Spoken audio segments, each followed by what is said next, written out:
A very good evening to all of you. It's with great pleasure I welcome you all to NanoSpark'21, organized by the IEEE Industrial Electronics Society Student Branch Chapter of Sri Lanka Technological Campus. I'm ᴍᴜ. The IEEE Industrial Electronics Society Student Branch Chapter of Sri Lanka Technological Campus always gives a platform to build up leadership qualities and spread technological knowledge amongst undergraduates. Therefore, for the first time, the IEEE IES has created a platform for all interested undergraduates who are interested in nanotechnology to obtain invaluable knowledge on the subject, and also an opportunity to clear all of their doubts with regards to nanotechnology. So, following an interesting panel discussion. Today's panel discussion will be on the topic nanotechnology through electronics. In order to do so, we have two very special guests joining with us. They will be sharing their insights on today's topic. So before we get right into today's discussion, I would like to introduce them to our participants today. Our first panelist of the evening, Dr. Yasun Kannangar, who has obtained his PhD in engineering and is Karka Institute of Nanotechnology. Our second panelist of the evening is Dr. ᴑᴜ Dīsānayaka, who has obtained his PhD in measurements and instrumentation and is currently the manager of technology transfer in the Sri Lanka Institute of Nanotechnology. Furthermore, in order to ensure an interesting session tonight, we have two moderators joining in with us, Ms. Kushani Heenkanda and Mr. Sanjay Viraj Bandara. The session is over to you. Thank you. Thank you very much. So I hope you can hear me. So yes, actually it's, yeah, thank you. It's a great honor to be with you here at the NanoSpark 2021 to talk about nanotechnology. So here I'm Sanjay Viraj with my colleague Kushani Heenkanda. So we will be leading this discussion on nanotechnology through electronics. So before we begin the discussion, I would like to get to know our panelists. So can you tell us about your research interest, Dr. ᴑᴜ? So what you are doing at Slimtech and maybe your interests regarding nanotechnology? Yeah, first of all, thanks a lot for inviting us for this session.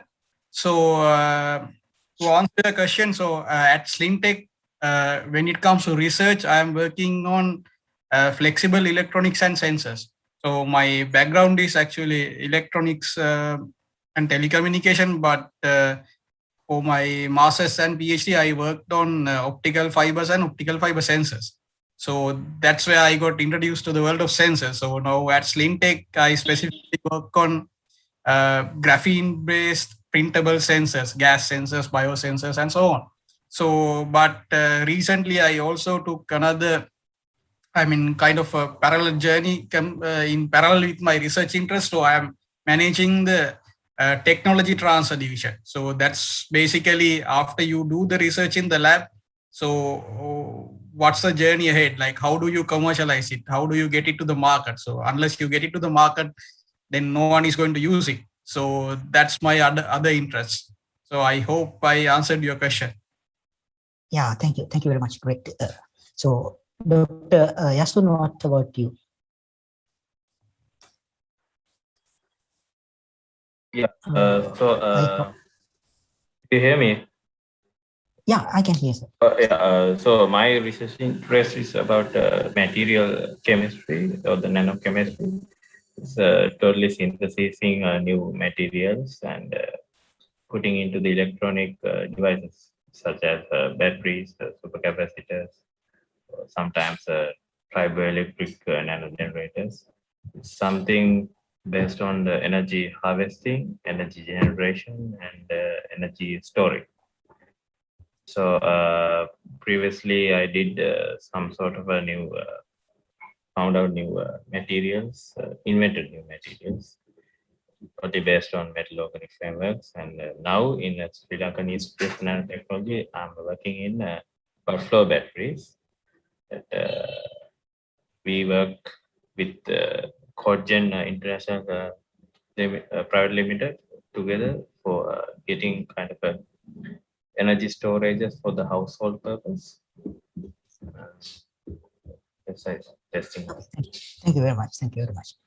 So, Dr. Prabhuda, when I see the word nanotechnology, so I can see two parts. One is nano and technology. So, actually, what is nano and what is nanotechnology? So, nano refers to, I think most of you, like everyone knows, like it's the range when 10 to the power minus 9, right? So, you know, like centi, milli, then you go for micro, then you go for nano, then you have the pico, femto, like that. So, nano means that level, 10 to the power minus 9 when it comes to dimensions. So, technology means, so there's nanoscience and nanotechnology as well, right? So, there's no point. So we all know that there exists a different world in this range, like this quantum range, like in nano range, right? So we all knew, I mean, everyone knew this from the beginning, but nanotechnology means you control that world. So unless you have any control in that, range in that world, you can't use it to your advantage. So nanoscience means like discoveries you do in the nano range, but nanotechnology means based on those discoveries and like based on the knowledge you gather from those discoveries, you control that world to do whatever you want to do. So that's nanotechnology means. ᴍᴜ, is there anything to add from your end? I think that's a perfect definition for the question. I think nothing to add. Thank you. Yes, and when we take example, like we all know that the lotus leaf surface does not, water does not like to stick, like it's hydrophobic. So when thinking about this, is this nanotechnology a old thing, or like is it something it's new? Yeah, so that's you always, like when it comes to inventions and like how to say, like the creativity, right? You can get most of your examples from nature. So the lotus leaf is kind of a perfect example for nanotechnology. So because of those nano, surface that you get on the leaf, the water, the contact angles are such that the water won't stay on the leaf. So that's a perfect nano surface, I would say. So based on that, you can develop a similar artificial surface if you want to, based on your understanding of the nanomaterials and nanoengineering, right? And nanofabrication. So that's what we try to do as scientists who work in this nano range. So this has been there for a long time, but now only we have the necessary tools and technologies to at least like see what's happening in this nano range and like to try and control some of these properties for our advantage. So nanotechnology has been there for a long time. Dr. Yasun, when we compare nanomaterials and normal materials, we see a significant difference. Can you elaborate why this is? Yeah, because of the two factors, as I mentioned at the previous talk as well, the volume to area ratio. When we talking about the nanoparticles, comparing with the macro particle, that nanoparticle has a high surface area. So the surface area means the normally that outer surface, which contact with other chemicals, other ingredients. So they have a higher reactivity. So for example, we're talking about gold. So when we're talking about the gold, the other second factor, that quantum effect, quantum confinement effect, exactly the word I say, that they are showing a different wavelengths. They're absorbing a different wavelengths and emitting kind of different wavelengths. So that difference can be distinguishedly captured in optically. that means the color of the material will be changed. So we couldn't able to see those factors in normal macro particles. So for example, gold you can touch by your hand in macro level, but in nano level, it may be like a little liquid type because the particles are very much smoother and like it's not exactly the liquid, but inside the suspension solution, because of that, couldn't able to touch or gather tangible. So using these two effects, their chemical nature and the physical nature also changed. So that's why that's the main reason that nano particles or nanomaterials has a significant different functional properties than normal macro particles. Okay, so Dr. Prabhuda, so nowadays we can see so many products are being developed that uses nanotechnology, and we can see some new technologies that enables to engineer in nanoscales are also being developed. So how that development of nanotechnology change the world? So does it does that affect the world, or is it the same as before? Yeah, so I would say like nanotechnology has changed the world, and up to now, like there are so many advantages, I mean benefits and like revolutions that we see because of the introduction of nanotechnology. But when you take the full potential of this nano engineering and nanotechnology, I would say we are still at the very beginning level. So still you can see like most of these, like you like especially in like healthcare sector. So there are new cures, new drugs being developed based on the understandings we get from nanotechnology, and there are new drug deliveries. So health is kind of the most important thing when it comes to humans, right? So there you can see that. Then food, like, so I'm sure like you must have heard these kind of like artificial meat developments and like how to create food instead of these natural sources. So there are also nanotechnologies involved. Then the energy. So you always need more energy. So population is increasing. So you need to have more energy density, I mean, everlasting batteries, these kind of things. So again, the nano technology is involved. So if you remember, like, I don't know, 15, 20 years back, how long do you have, I mean, how long does your battery last? Now you can see the difference and how the footprint, like the size of your batteries has gone down. So this is all due to the effect of nanotechnology, but still we are just, I mean, scratching the surface of the potential of this technology, because we still don't have necessary equipment and necessary like the surrounding technologies to take the full potential out of it. Okay, so further like moving forward. So I'm just giving you like a short answer to the question. Yeah. Okay. Thank you. So as you explained, so we can see so many fields that uses nanotechnology. So according to your opinion, what is the most what fields use nanotechnology most effectively? So is it health, energy, or? Yeah, so this one, it's not specific to any particular field. So if you are using any kind of a material, like obviously you will be using materials to do what, doesn't matter what your field is, right? You will be using materials.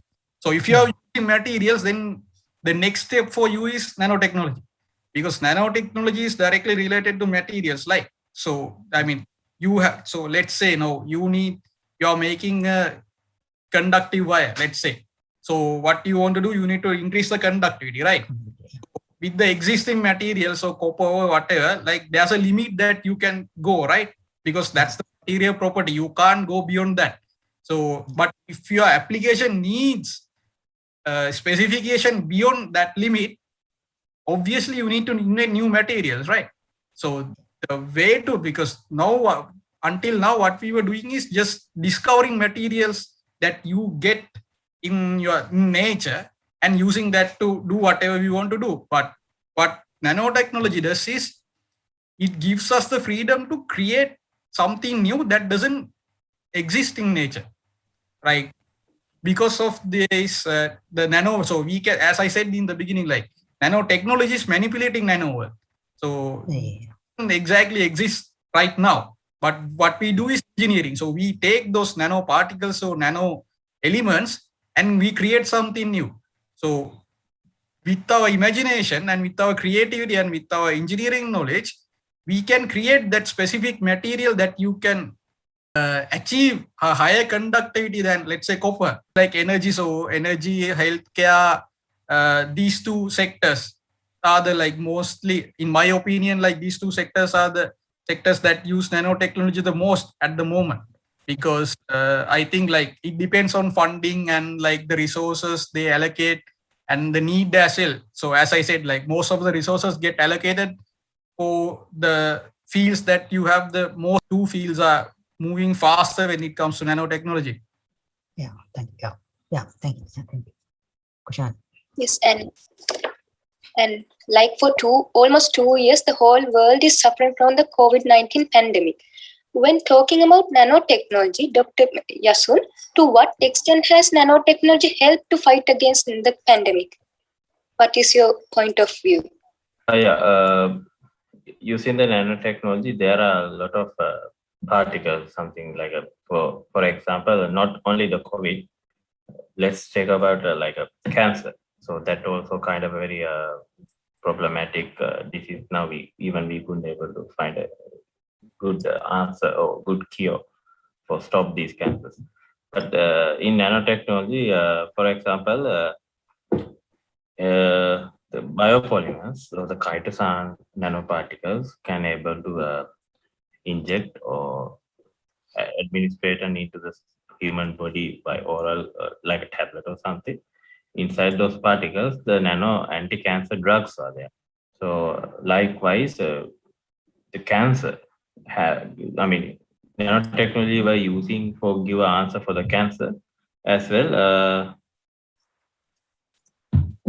Even for the COVID situation, virus also kind of natural nanoparticle that coming from. That's a kind of good example we could able to see naturally habiting that nanoparticle. So I think for the COVID pandemic situation, nanotechnology has a much prominent answer for that, using different type of DNAs or the RNAs that can attack to the COVID viral particle and capturing into different biochemical mechanisms, such like macrophage cells by engulfing the viral particles and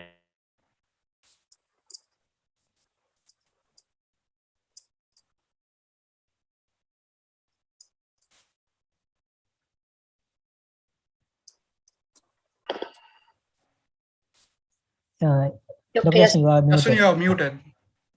do you hear me now? Okay. Yeah, okay. Yeah. Yeah, I'm sorry about that. It may be connection.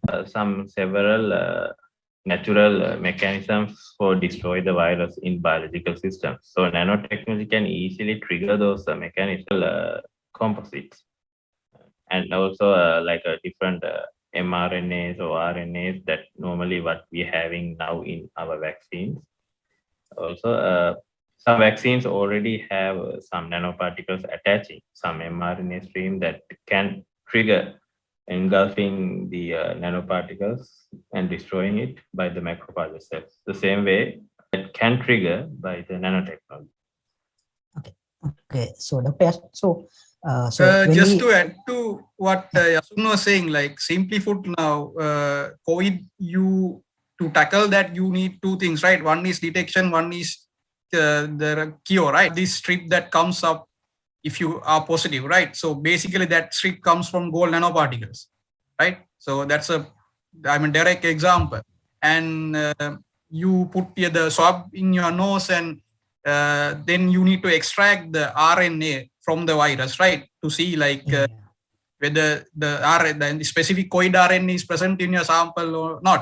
So this RNA extraction kit specifically uses magnetic nanoparticles to bind to these specific RNAs.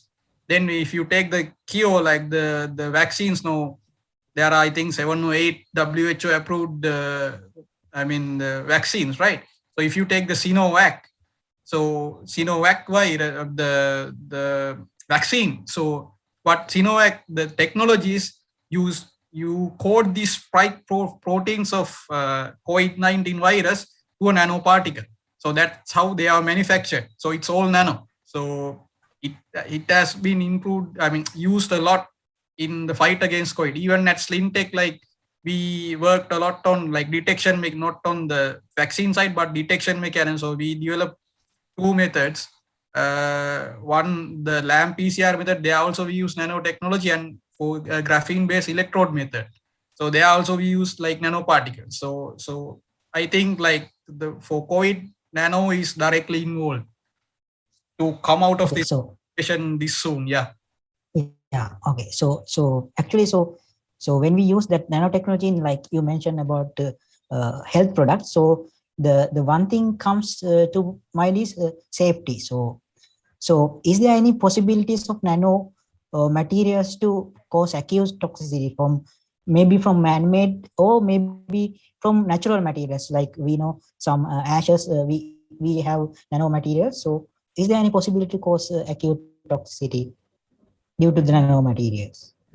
There is, maybe. Yeah, okay. Go ahead, Yasu. Yeah, okay. So even every particles which not, build up from our health body, maybe come from the outside, maybe our body getting to show some sort of allergies. So the same way that nanoparticles, as I say, can easily go through our nasal cavities, or even the skin has a micropores. So nanoparticles much smaller can go to penetrate that. Likewise, if it is go beyond the threshold amount, our body getting showing about the allergies. So for ashes, maybe the carbon particles and other dust particles, even that much more smaller, can easily getting airborne, because as I said, that when getting into the nano world, the gravity of the gravitational force will be not ruled anymore. Their van der Waals and other bonds can be much more prominent than the gravitational forces. So those type of little particles can easily can airborne and go through even our nasal cavities, through skin.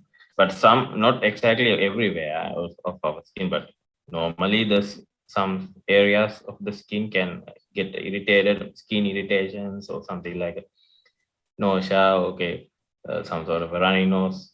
That sort of symptoms we getting when we get exposed to those type of ashes or dust particles or some sort of a nanoparticles. So even when it's, all these particles are kind of foreign, not from our body. So definitely our body going to show some sort of allergies. Yeah, it's like you are mentioning. It's not like it's not new or from arising from nanotechnology. It's all there in nature. Yeah, that's all. Even the pollens from the trees. I'm not seeing that in Sri Lanka, but in foreign countries, when they have a summer, they nausea or runny nose or cough. Sometimes they got asthma also because of that pollens. Pollens are natural nanoparticles or nano size particles that go through this nasal cavity or our lungs or some sort of that sort of a area. So with above the threshold value, every particles, foreign particles, can cause the allergies. Kushani. Yes, and when talking about technology, we can't forget the great scientist Richard Feynman. In one of his talks named there is plenty room at the bottom. He discussed about the possibility of miniaturizing large-scale devices. So when talking about this, Dr. Prabuddha, I would like to ask, what is your point of view on how nanotechnology has helped the engineering science? Yeah, so as I said, like the potential is there. So if you take like so there are steps that you need to take something to be used by everyone, right? So first thing is like discovery and the research level. So at research level, you see all these like very nice things. So basically you do that in the lab, right? So the scientists and the engineers, they use this specific, special equipment or special methods or techniques to come up with maybe like 1 or 2 devices or like solutions that you do in the lab. So that is possible. That's where you get all these research papers, right? I'm sure like you guys must have gone through research papers. So that's the research part. So that doesn't mean that the day-to-day life, everyone is going to use it. So there is a gap. So that gap is called the manufacturing, right? So whatever you do, it should be manufacturable in mass scale, scaling up. So that's where the gap is. So nanotechnology has shown potential in solving most of our problems we are facing right now. But to have the actual impact, you need to develop that ecosystem when it comes to scaling up. So one item, one device, one research paper doesn't mean that it solves all our problems. Usually what happens is like media or like whoever is reporting these shows is that the biggest thing in the world. It is true, like it's a big thing, but to actually have an impact, you need to develop it. You need to be able to scale it up. So that's where, right? That's where the challenge is. But obviously, this is like a great, technological advance we have to solve most of our problems. Okay. So answer the question. Yeah. So when talk about focusing on the field of electronics, what is the role of nanotechnology on electronics?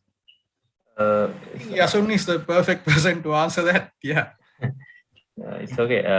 So for the electronics, as I said, there are a lot of, when we talking about the electronics plus nanotechnology, we couldn't able to talk as same as the normal general electronics. Like that working as the doing the main role of the that device, electronic device. So these type of a device role, that sort of a technique totally built or the based on the nanotechnology. So those techniques we're using for make such a very tiny, even our naked eye couldn't able to see that much more clearly. Even very tiny devices that can do more multiple works than normal device. Even it's using a less amount of energy, can work as very efficiently, or the range of the working will be much more higher than the normal conventional device, something like that. So those devices has a much more advantage, as well as when they were getting nanotechnology, the build up, the main core or the main skeletal structure will be based on these nanotechnological methodologies or the fabrication methodologies. Yes, and as a researcher, you must know what are the new trends when talking about electronics and nanotechnology. Like in future, what can we do with the help of nanotechnology to increase the development of electronics?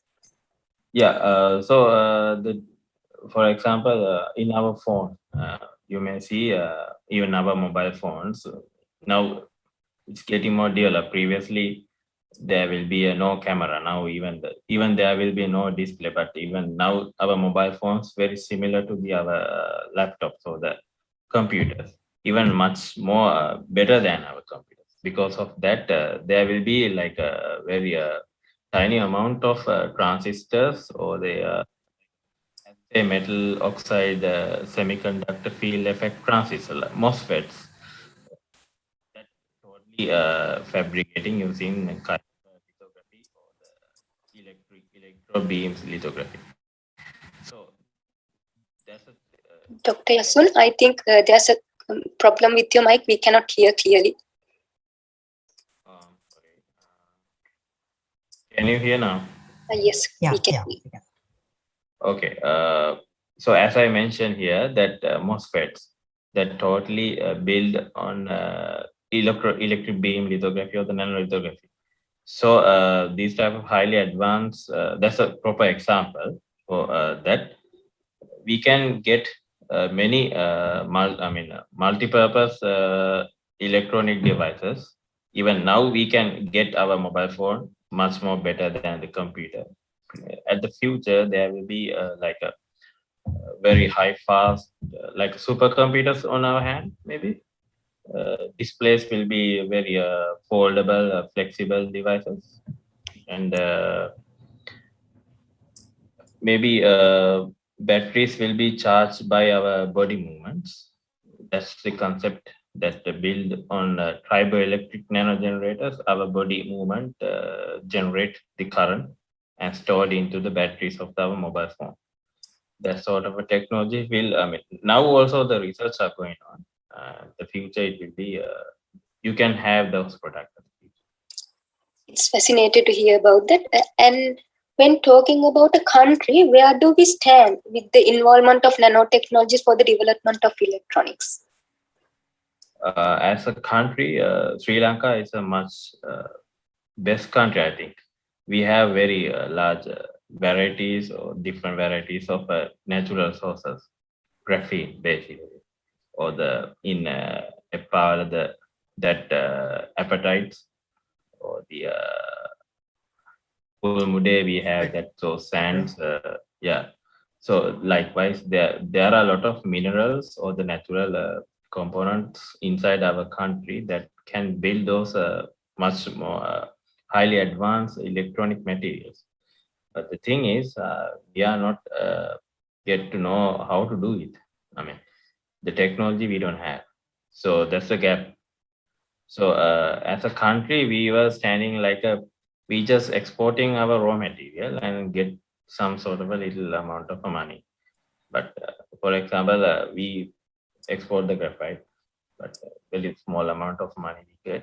How about if we do that in our country and develop and adding kind of a very value into the material, then that may be a huge chunk of money. I mean, more, not 10 times, maybe 100 times larger than the normal export amount.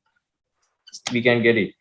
Yeah. So as a country, we are in kind of very honestly saying that we are not much developed, and we are in like a wallowing in the gutter. Yeah, it's sad to hear, but I hope future scientists will come across with technologies, and maybe politicians will act on it to get the best out of those resources. So when we talk about transistors, from the invention of transistors today, the size of a transistor is becoming smaller. So the transistors we see today all are in nanoscale, like 10 to 20 nanometers. So Dr. Yasna, is it possible to go further go down to the pico scale, like in the future? Yeah, pico scale means nanoscale means nanometers, 1 nanometer to 100 nanometers. That may be like a molecular or very much atomic, not that exactly the atomic, but a little bit larger than atomic, but more smaller than the micro level. That actually exactly the molecular level that we can control. But in pico, that means exactly the atomic level, even like electrons or the positrons were gathering on that length.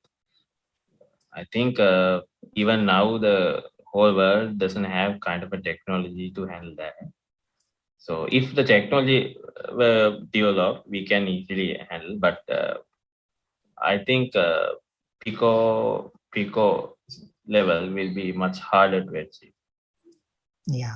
Okay. So like for example, like in nano range also, like first of all, like you should be able to see, right? Like to do anything, like see, I saw like even like using some other, I mean, imaging method, like you should be able to get some information on what's happening there, right? So when it comes to imaging, the most powerful technique that we have, I mean, whole world has right now is the transmission electron microscope, TEM, right? So using TEM, you can go for nano level, like you can see the atoms, but you can't see beyond that. So even level, like you need to do a whole lot of, I mean, you need to be experienced, you need to have the best equipment, like TEM also, you need to have the very highest grade TEM to see these like atomic level stuff. So I said, like to go from there to pico and like research level, and then having that as a like day-to-day item. So I think that's kind of a far-fetched thing, but not to say that it's impossible, but I don't think it's like it's going to happen like in the near future. Yeah. Okay. So with that, we can see the quantum computers are being developed and tested. So is it because of the limitations of these nanotechnology, as you mentioned, or are quantum computers a completely different technology? What's your point of view? Go ahead, Yasun. Yeah. Actually, now the quantum means that not exactly what the nanotechnology, as I said, the quantum effect or something, they use kind of a different technologies for fabricating their processors, but that processors has some nanotechnology. For example, the Intel previously explained those technologies. So we had the quad core. So then I series comes. Then when quantum computers comes, the speed will be much more higher than those series. But it's not because of the limitations of the nanotechnology.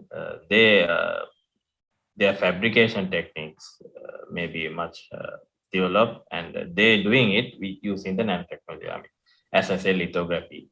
There are many technologies that using not only the lithography but based on nanotechnology. But as I said, it may be according to my knowledge, it may be kind of different technology. Yeah. The limit of that, they want to do more. So that's where they moved to like from supercomputers to quantum computing, right? Because normal, the computing world we have right now, you have to go from one to the other. Like if you have like 1 million options, you have to check, like you can't investigate 2 options. You have to go one after the other, right? But tuning, it allows you to do like many parallel calculations or investigations. So that's a different technology. Nanotechnology is quantum computing to come up with like more impactful solutions. So that's I see it. So if you incorporate quantum computing and nanotechnology, then by combining that, you can come up with better solutions. So I think it's quantum computing. Increasing the bit rate than normal. I mean, there will be binaries, so the bit rate may be much higher. I mean, not only the 1 0, but there will be another middle level of bit comes from with the more data. That sort of technology comes. Nanotechnology. I remember that Arthur C. Clarke told about the space elevator. He said in the future that there are possibility. You might not believe that one of the research group made a kind of a spider web simple inject into the spider, and after it's getting more harder. So what actually spider webs are kind of nanofibers in nature. Synthesize those type of fibers using different materials, and those fibers they demonstrating kind of a surface that holding or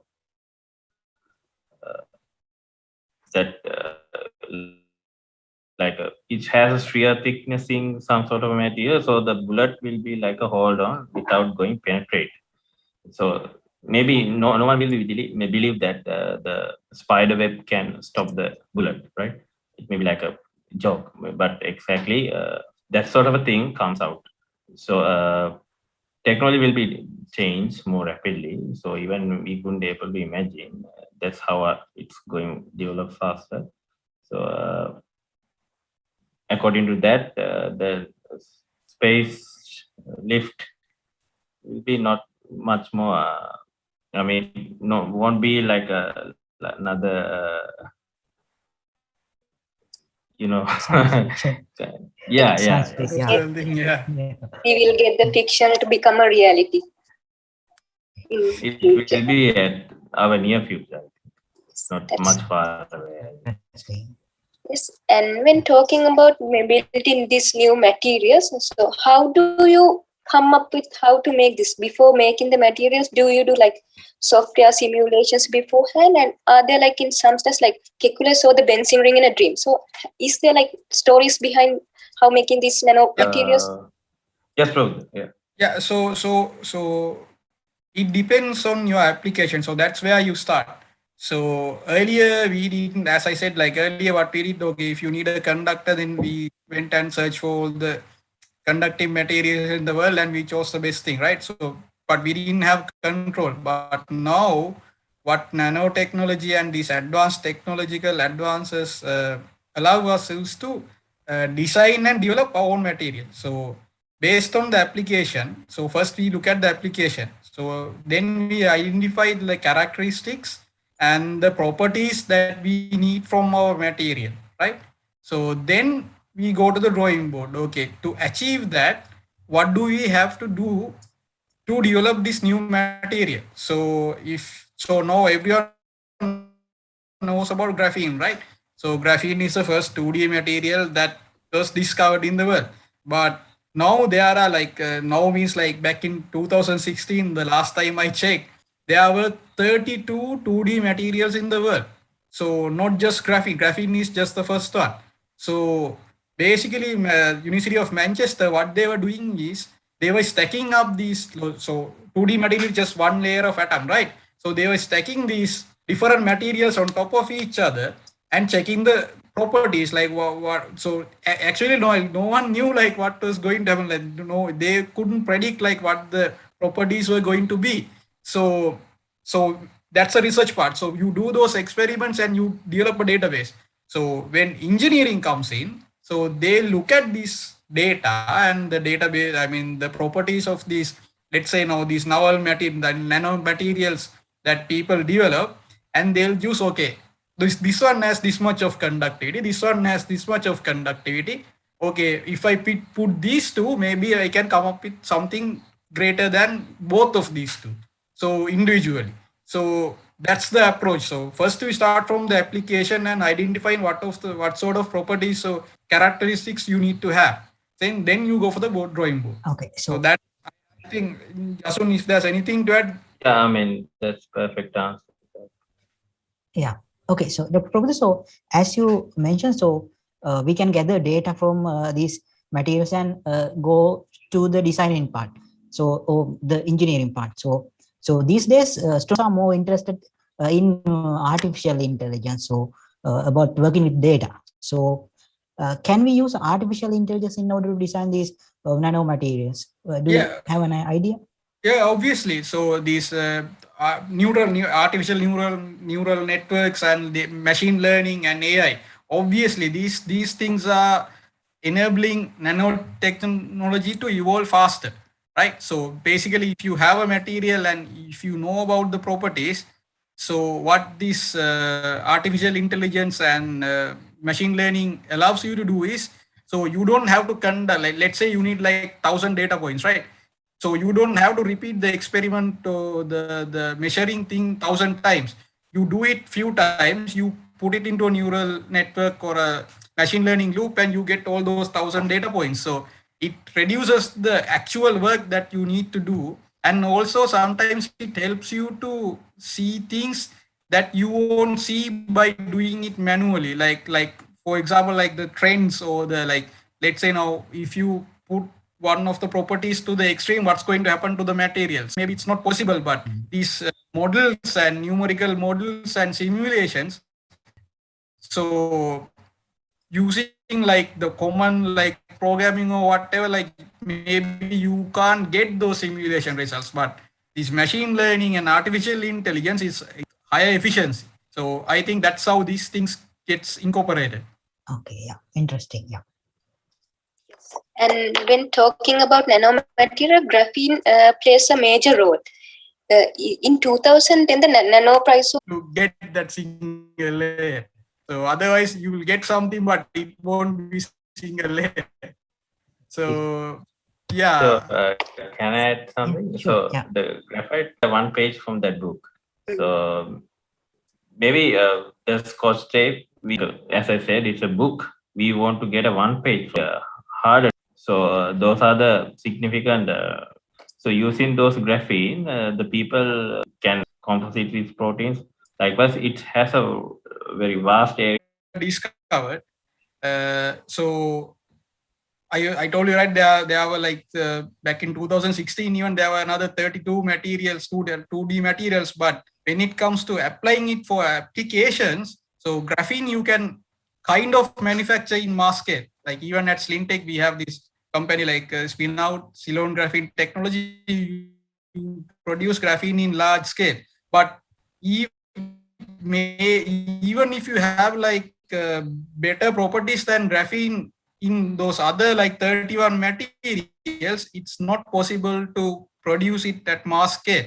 So unless you produce it at mass scale, you can't use it for manufacturing. So maybe you do something in the lab, but it won't be impactful to the general public. So that's the advantage of graphene. So kind of scalable. Yeah. It's not 100% scalable, but it gives you more freedom to do a scaled up product or manufacturing process. So I think that's why graphene is more famous and like popular. I'm sure like other 31 materials, I think like unless you are a 2D material scientist, you are materials. But graphene, even like anyone is to take flake graphite or like amorphous graphite. So I think flake graphite you get at least like 30% or something, if I'm correct. So from amorphous graphite maybe up to 70%, but vein graphite in Sri Lanka, in the world that's the most carbon percentage that you will find in graphite. So that's about 90% anywhere in the Sri Lankan mines. So that's the advantage we have, like that you can't find that amount of purity in anywhere else. So that, and also like because of this vein structure, some of the magnetic properties you won't get from other forms of graphite that you mine anywhere else. So if that specific magnetic property is useful to your application, the speciality we have in our Sri Lankan vein graphite. Yes, and when talking about graphite, as you mentioned earlier, that graphite as a nanomaterial for some purpose in Sri Lanka. Respiratory characteristics. So that has gone to the mass production level. So it was even featured in World Economic. Your breathing patterns, your respiratory characteristics, and from that even the mass characteristics, we use the graphene layer. So that's kind of the product. So to answer a question, it boils down to value addition, right? So you have Sri Lankan graphite in here, and we sell those graphite like for about 200-300 rupees per kilo.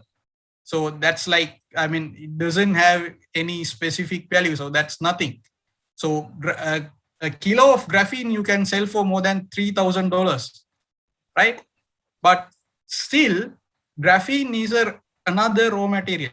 So graphene is new. It was discovered in 2004. Then it got famous after they won the Nobel Prize in 2010. But still, graphene itself is a raw material. So the value addition, you will be earning money only when the ecosystem around graphene has been established. So for that, you need products or industries using graphene as a raw material to develop their own products or solutions. So when you have that, then of course, like we can produce a lot more. So in Sri Lanka, like it's not just in Sri Lanka, but anywhere in the world, products, usually you will find these paintings and find the commercially available product that incorporates graphene. So it's in the research level or the pilot scale or something, but you won't find a product in the market like where you can go and buy from the shelf. So that's why it takes a bit of time. So this was discovered in 2004. It's not even 20 years. So this technology to pick up, it takes a bit of time. But I think in another 10 or 15 years time, so this graphene ecosystem will develop, and there will be more solutions or products that's coming out of from all over the world. Then we can add more value to the graphene that we produce in Sri Lanka. But the opportunity there is for guys like you to come up, use that material, because it has excellent properties like the conductivity, the strength, you name it, it's called the wonder material, right? So use those properties and characteristics and use the advantage, use the fact that we can find it in Sri Lanka in graphite form as well as in graphene form. So if you come to Slintech, you can get the graphene itself. So use that to come up with solutions. Then you are helping to build that ecosystem. So use that properties to solve a problem, to come up with the technological solution, a value-added solution. You are building the ecosystem, then you add value as well as you will be earning money. So that's what we have to do, especially in Sri Lanka. So now there's a huge economic problem in Sri Lanka, right? So in my opinion, the only way to get out of this is a technology-based innovations. We can't be selling tea, coconut and rubber and graphite every day to these 200, 300.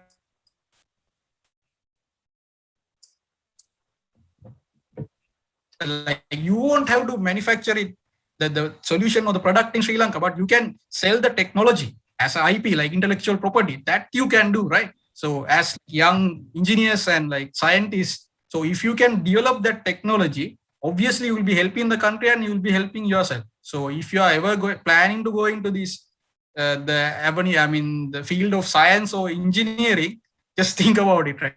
This is where the opportunity is, this is where the challenge is. So I went a bit far from the question, but I hope that's useful. Yeah, that's very useful. Yes, I think that we should keep that in mind.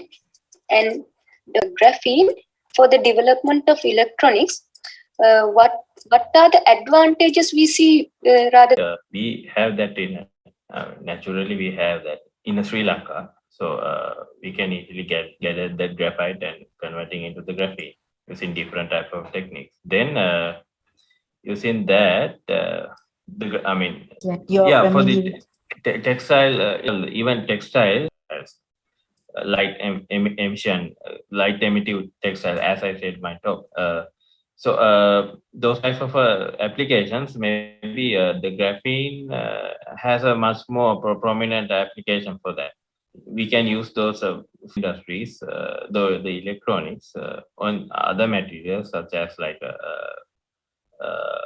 in medicinal applications. Also, the graphene, as I said, can easily bond with some sort of a proteins as well as a DNA.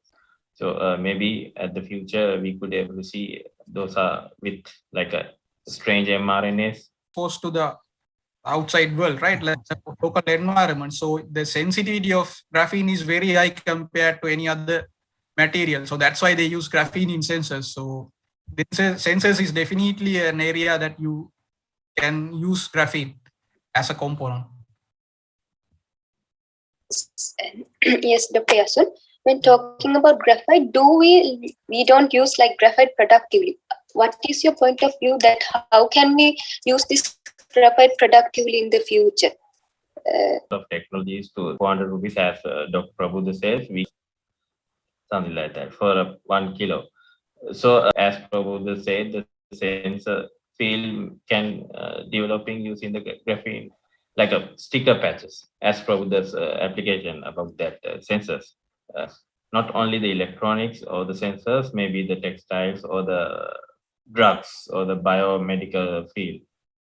So that technique, on a page from that book. So there will be a lot of technologies, electrochemical exfoliations or the chemical exfoliations or different technologies. We have to develop more with and more greener or more efficient, and then that's the way we have to use it and develop the products. Okay, so okay, thank you, Dr. So, Dr. Prabhuddha, so when we talk about nanomaterials and the production, so the environmental pollution has become a major concern. So, is there any environmental pollution that comes due to the nano wastage, such as maybe nanoplastics that present in toothpaste like products? So, I mean, challenge that the whole world is facing at the moment. So first thing you need to understand, like nanotechnology is kind of new, right? So because of that, as I said before, like it takes some time to develop this ecosystem. So part of that ecosystem is the rules when it comes to safety or pollutant rules, when it comes to I mean, nanomaterials. So how it operates now is like you have those existing rules and regulations when it comes to safety and pollution. They use that to regulate and measure the safety of nanomaterials available as well. So obviously that is a challenge, and this can happen, like even pollution or like, I mean, as Yasun mentioned, like health problems, because like nanomaterials you can't see.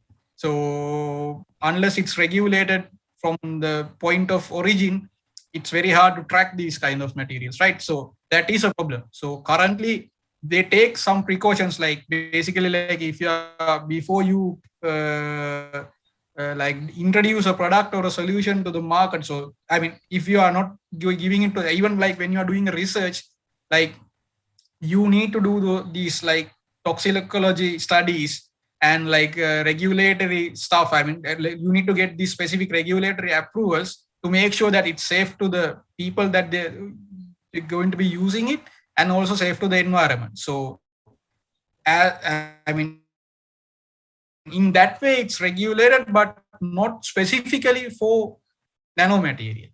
So that is a challenge the world is trying to face right that much time, because now like everywhere most of the industries are using nanomaterials. So I think pretty soon you will see I mean, ambiguity about like how many layers are graphene, like whether it's 2 layers, 3 layers, 4 layers, 10 layers, like at what point you stop calling it graphene. So now that regulation is there, then now that standardization, so nanomaterials itself, like there will be some regulations and standardization work that will be done in pretty near future. Yes, and that overall, if we get a kind of clear idea when we adding the nanotechnology or the nanoparticles something into the application, then how it behave with our working style or that environment, how is nature. That's what we want to understand. Thank you. And as mentioned before, graphene also regulated. When talking about nanomaterials, are there like international bodies or government bodies that regulate this nanomaterials, like WHO, some regulation bodies that regulates these nanomaterials, like how it should be and those kind of things? Yeah, that's what I mentioned. Actually, like there are no specific regulatory authorities just for nanomaterials. So for example, like if you want to introduce a healthcare product in the US market, you need to go through FDA, right? So when you take FDA approval, so FDA will take care of the toxicology study, regulatory body associated with healthcare, not specifically for nanotechnology or nanoparticles. So currently, it's the effect or the impact of these nanoparticles are regulated in such a manner. So not specifically for nanoparticles or nanomaterials. So nanoparticles, there will be regulations coming in. So I think I'm not exactly sure, but there should be some bodies working on this type of regulations, because you have to, otherwise like everyone is going to just use it, because as you know, like the businesses, they look at the P&Ls, like how much profit they can make, but maybe not so much about the safety of the people that who are going to use that product. So, but there will be regulations, but not at the moment. Yes, and to wrap up our discussion, I'd like to ask one question from both of you. how do you guys see the future with nanotechnology? I mean, what are the future trends with nanotechnology? How do you see the future? Any predictions that you can give? Like for me, like you all see these like futuristic movies, right? Yeah. So flexible, watches or flexible displays and all of that. So these things are possible. I think in another 100 years time, you will see most of these things. As I said, the only barrier is not the I would say the technological advances that we need to make. So those technological advances, people even today you do that in the lab, like these invisible cloaks or like all these things that you see in these movies. If you search for it, there is at least one solution like that in the world. So scientists every day, like these holograms, everything you can. I've seen. So these kind of things exist. The only thing is taking that to the common marketplace. So as soon as this mass manufacturing capabilities are ready, come up to make these solutions in mass scale or scale it up from the lab scale to the market scale, then you will see these things in your day-to-day life. So that's where the challenge is. That's where the gap is. So I think so that's a big challenge. That's not just you can't solve it in a day or two. So maybe like that's a challenge for a whole generation. But I think this will you will see most of these futuristic things within another 50 to 60 years time. Thank you, Dr. Prabuddha, for your idea. Dr. ᴍᴜᴜ, what is your point of view? How do you see the future with nanotechnology? Yeah, as same as Prabhu said, we don't need to fix it the movies. Fantasize about that. But the future, it will be like a much, remarkable things will be happen, like flexible displays, flexible watches, mobile phones, or even now the solar cell you can wear the solar panel. So they are working. You don't need to charge. We are dropping. Your signal is dropping. Okay. Yeah, now can you hear me? Yes, I can hear you. Now okay. Okay, I'm sorry about that. Maybe not like a movies, but even from energy side, it will be like a much sustainable nature, or the transportation will be much more easier together. From energy conserving or the energy saving materials will be there. So as Prabhu says, it's not, we couldn't able to fantasize like as movies explain it, but at the future, it will be more applications that make us more amazed. So one perfect example is the COVID vaccine, right? So Pfizer and Moderna, I think you guys must know, like those are like mRNA based vaccines, right? So before COVID, mRNA vaccine was a thing in the future. Like it was only in research level, like they were not planning to introduce it to the market anytime soon. So the challenges there, the opportunity was there, people pumped in money, everyone wanted this. So fast forward 8 months, you have mRNA vaccines. Now it's there. The what Moderna and Pfizer did, it's not just affecting COVID, like it's not helping us only to solve COVID, but now we have vaccines for cancers and all these like other, virus-based illnesses as well. So that's what I'm talking about. So as soon as you pump resources and the government pump, until you do that, it's going to stay in the lab. So that's where the gap is. The solutions are being developed even right now in the lab. So when will we see it in the normal day-to-day life? That depends on the resources and the things you allocate. Yes, we've come to our end of our discussion with the limited time we were given. Thank you, Dr. ᴍᴜᴜ, and thank you, Dr. Prabuddha, for this joining this panel discussion, and thank you for your time. And we are really privileged that we got the chance to talk with you too. And not last, but at least, I would like to thank the organizing committee of NanoSpark 2021. Sanjay, do you have your valuable insights with that organizing committee who gave us this golden opportunity. So, Dr. Prabhuddha and Dr. Yasun, I wish you all the very best in your future endeavors. And thanks a lot for inviting us to this occasion, and huge when it comes to the impact that it creates. Like if one thought or like one idea goes into mind from a session like this, and if someone, at least one person works on that, and in another 10 or 15 years time, if that person can come up with a solution, that's the best thing that can happen. So please let us know, like if there's a... Thank you very much. Thank you very much, sirs, and for our moderators for that amazing session. I've been over here and I've been listening to the session, and it was absolutely amazing. First off, the moderators, Ms. Kushani and then Mr. Sanjay Viraj Bandar, thank you for moderating the session and making it as interesting as possible for our participants with those amazing questions and the sort of questions you need in a panel discussion like this. So we thank you very much for that support. And moving on to our panelists today, sirs, you all gave an amazing session today. It was clearly a lot of invaluable knowledge, and one thing that I in the future, or they may be impossible, but by listening to your discussion today, one thing that I clearly understood was that it's what we believed was what it was imagination, now it's becoming a reality. So that's a great message, I feel, even for our participants today. So thanks to both the sirs. Thank you very much for the support and dedication you have shown in making NanoSpark a success, even virtually, amidst the current situation of the country.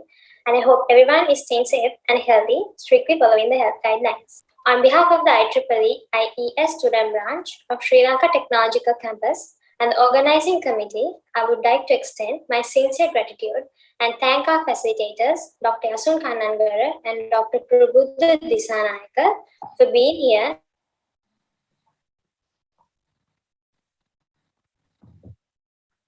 members of the organizing committee and all the participants for being winners will be awarded with cash prizes. Therefore, I kindly request and invite all the participants to participate for the competition as well.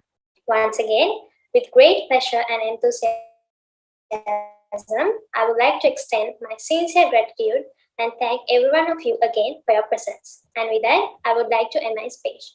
Thank you all for listening. Thank you very much, Tanuli. So finally, on behalf of the IEEE Industrial Electronic Society Student Branch Chapter of Sri Lanka Technological Campus, I would like to thank you all for joining in with us today. We hope you found today's session very useful. Thank you very much. I'm ᴍᴏ. Take care and stay safe.